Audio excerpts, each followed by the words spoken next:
Problem with me. I was just jamming to Alina Baraz. So I'm going live,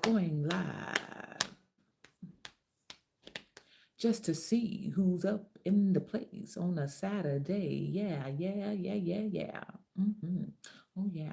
I just went live Facebook for the first time on Timmésha B Speaks. I've never gone live there before. I just wanted to see. Ooh. Just wanted to see. I'm playing with my ring light, y'all. I just wanted to see who's there on Facebook, what's going on, where is everyone as far as live recordings are concerned. Do you all like live? Do these come in clear? I sometimes feel like while I'm live, the quality is fine. But when I post the live, when it posts to my page, the quality is complete crap. YouTube, if you're listening to this, please fix the quality of your live videos because I'm connected to my Wi-Fi. My Wi-Fi is fine. And when I go live, right now, to me, it looks fine. But when I watch back my live recordings, they look absolutely horrible. The quality is very pixelated and fuzzy. The sound goes in and out. I don't know what that's about, but please, YouTube, if you're listening to this, please fix that, okay? Um, Sorry for the noise. There's some people doing some construction or something around, so it's quite annoying.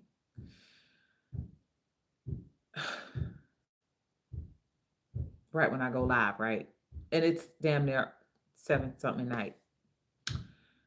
Completely fucking annoying. It is. Anyway, um, so the topic that I want to talk about or chat about has been something that I've mentioned before. I've even written it in one of my first articles before. It was my article, What Else Can You Do with Your Sensual and Sexual Power? Other than pour it out on Tyrone, the power of celibacy and abstinence they never wanted you to know. And this is the first time I mentioned this idea, but the topic of this chat is why some women should never activate their sensual and sexual power. Why some women should never activate their sensual and sexual power. I will wait a few moments to let some folks come in here if you all are coming in. I know it's Saturday, people are probably hanging out. People are not trying to go live right now, but I felt guided to go live right now. So I will wait for a moment before I dive in and we will see what happens. Mm-mm-mm-mm. See what happens. Mm-mm-mm-mm. Yeah, after this, I might go live on Instagram. I might go live on IG. Connect with me on IG. It's Timmésha Burgess. And if you're not connected with me on Facebook, you can connect with me on Facebook. Timmésha B Speaks. Okay. Um, I also have recently been active on my personal YouTube page, Timmésha Burgess. I don't do any chats there, not of this style. All of my fiery chats are here on Fireside chats.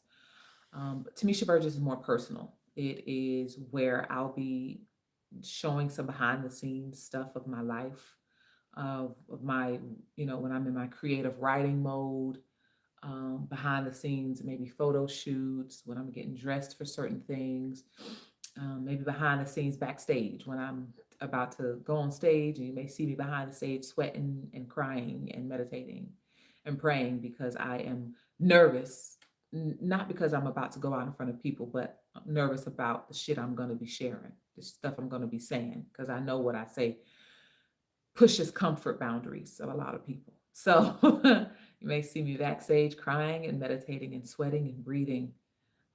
You'll see me in my raw state, in my preparation state. You'll see me in my writing state.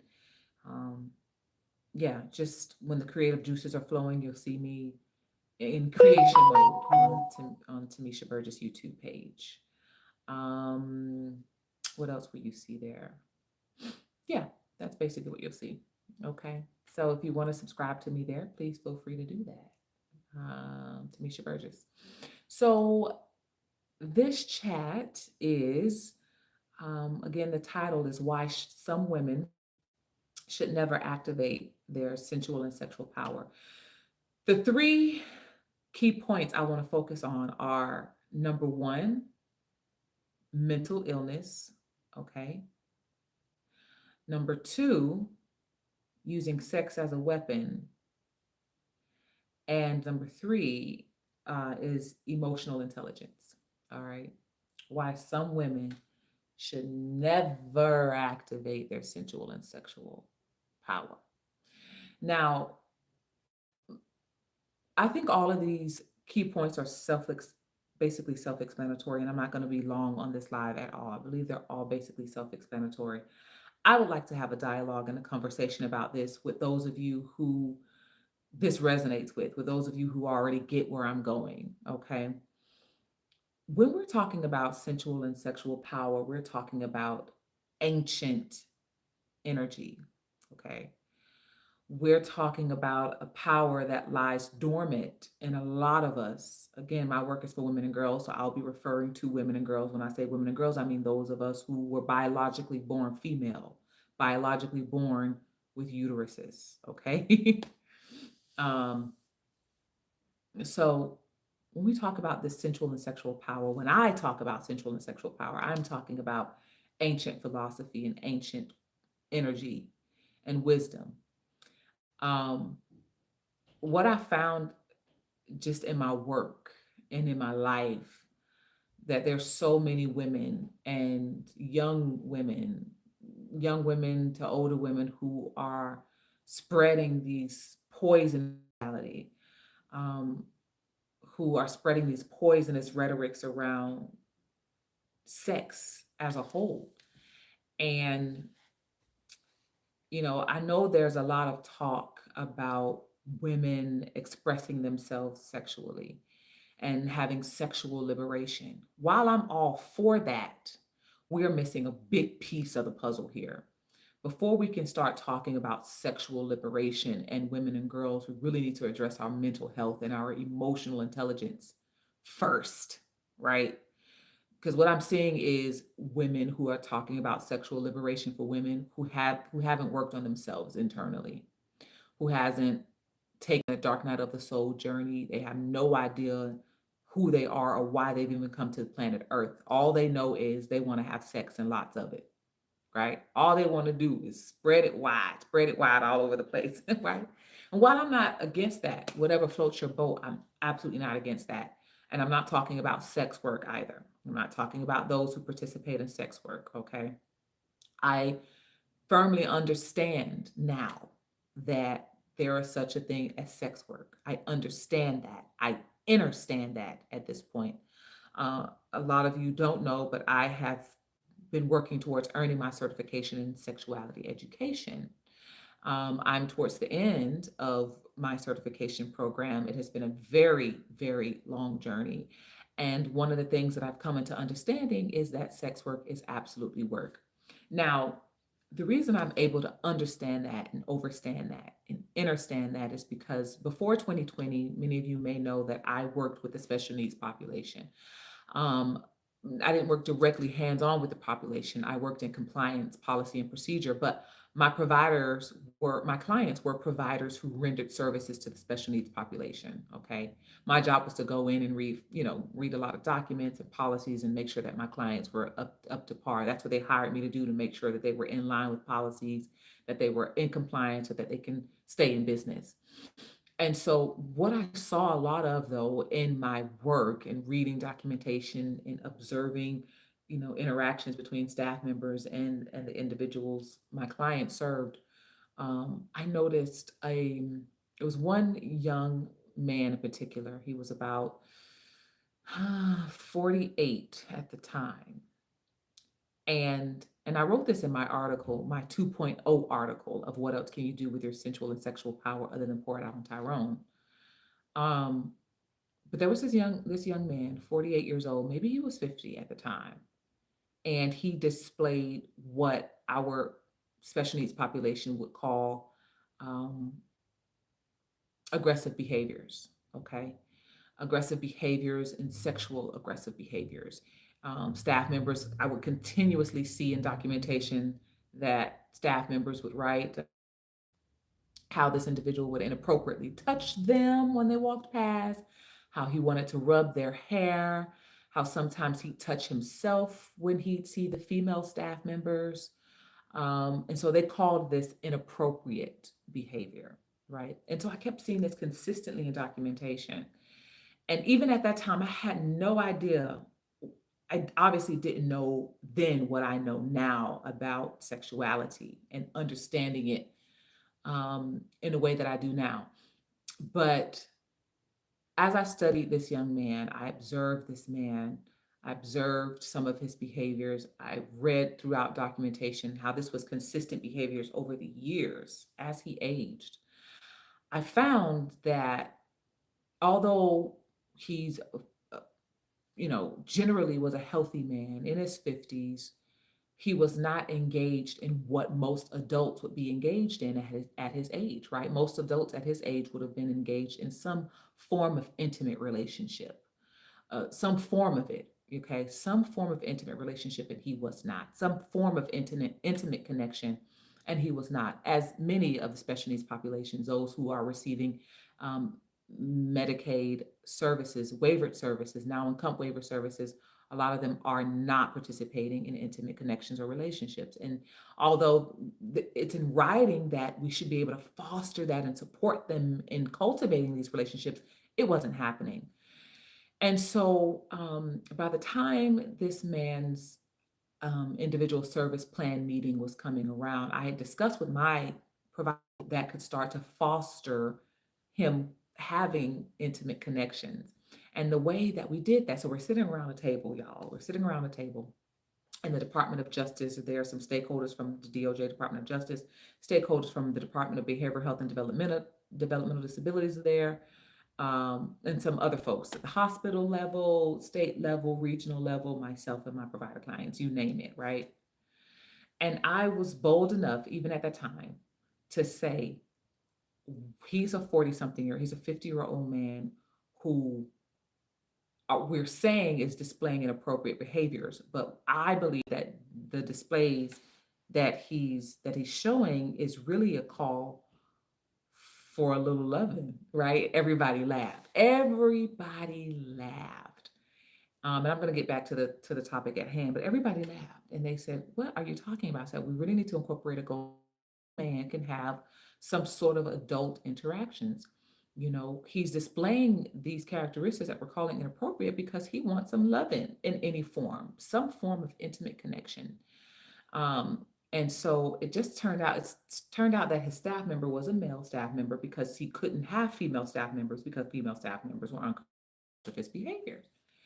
So by the time that meeting ended and I explained my reasoning behind it, we had incorporated a goal for the year that allowed him to be able to take some of his monies that he received weekly or monthly and be able to invest in cultivating some sort of or being in environments where he could cultivate some intimate connections. What that turned out to be was this man was going to strip clubs um, and enjoying a dance when he could. He was 50 years old, well within his right to do so, and he agreed to that. Did you know that once we incorporated that goal, we called it, I think in the goal, the wording didn't say strip clubs, but the wording was, um, fostering intimate connection activities once a week or something like that, such as, um, what did we say? Such as, uh, I don't know what we had, and I can't remember. We had to put some examples, such as going here, going there, whatever, whatever. But we made it sound nice and pretty. What it meant at the end of the day was he was going to be going to strip clubs. Okay. Do you know that once he started going to strip clubs, that the so-called behaviors went from whatever it was to zero? He completely stopped displaying these behaviors toward female staff members, which proved my point. So I just want to go back to say that I do believe that intimate work or sex work is absolutely work. I understand and overstand and understand that now. And I want to just say to those of you women, okay, women who are emotionally intelligent women, who are mentally stable women, who consent to work in the field of sex, that thank you for your service. That's what I'll say.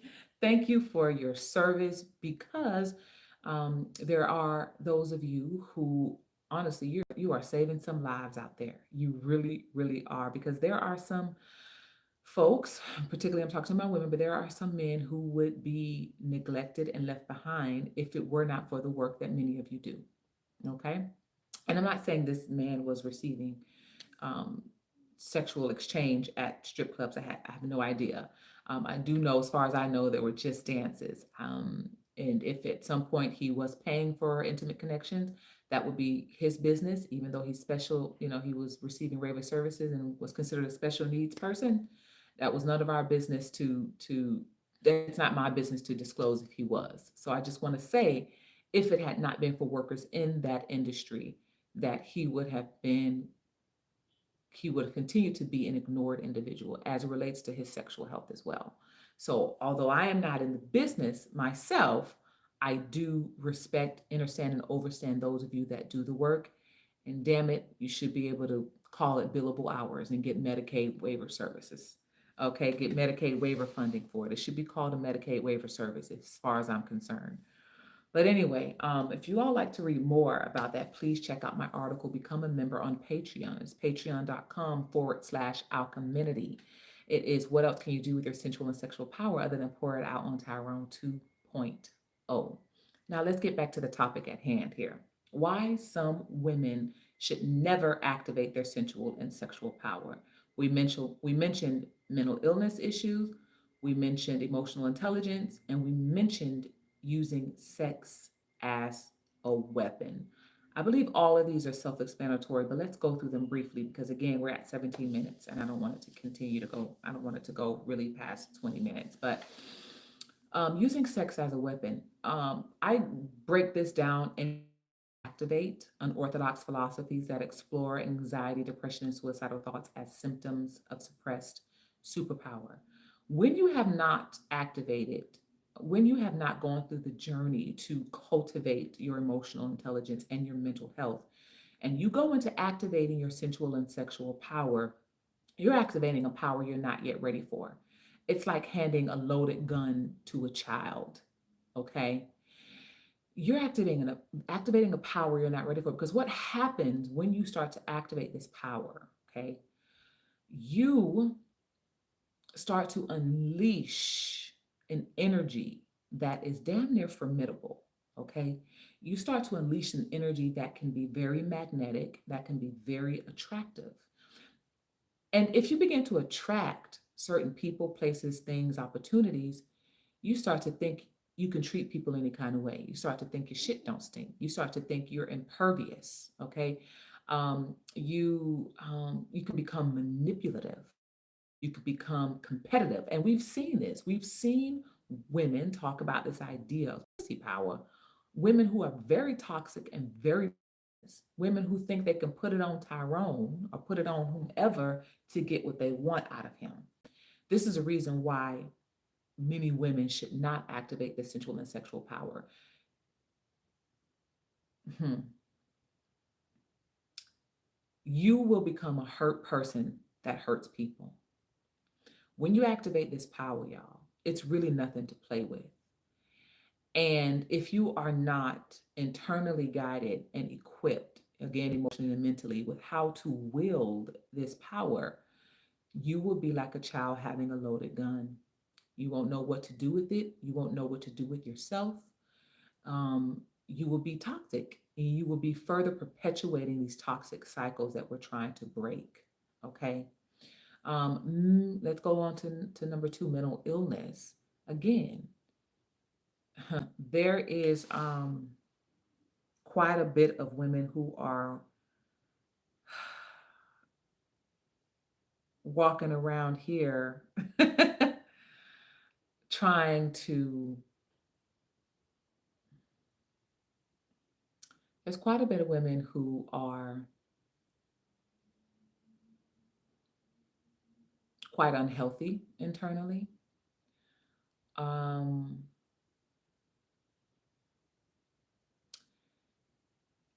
they are not clear about who and what they are. Um, they are confused about what sexual and sensual power really is. Sexual and sensual power actually doesn't have anything to do with sex at all. It has more to do with self than it does with sex. Um, I've noticed that when the mental health isn't addressed, that we do, again, going back, we have a lot of hurt people hurting people, a lot of people trying to get back. Um, we have women who are competitive with other women for who they're with and what they have. Um, we have a lot of women who would go so far as to try to um, use sex as some form of spell to put on certain men in hopes that they get what they want. I saw this snippet, this video of this young lady. Um, I don't want to say her name, but she's from Africa and she has a company where she sells this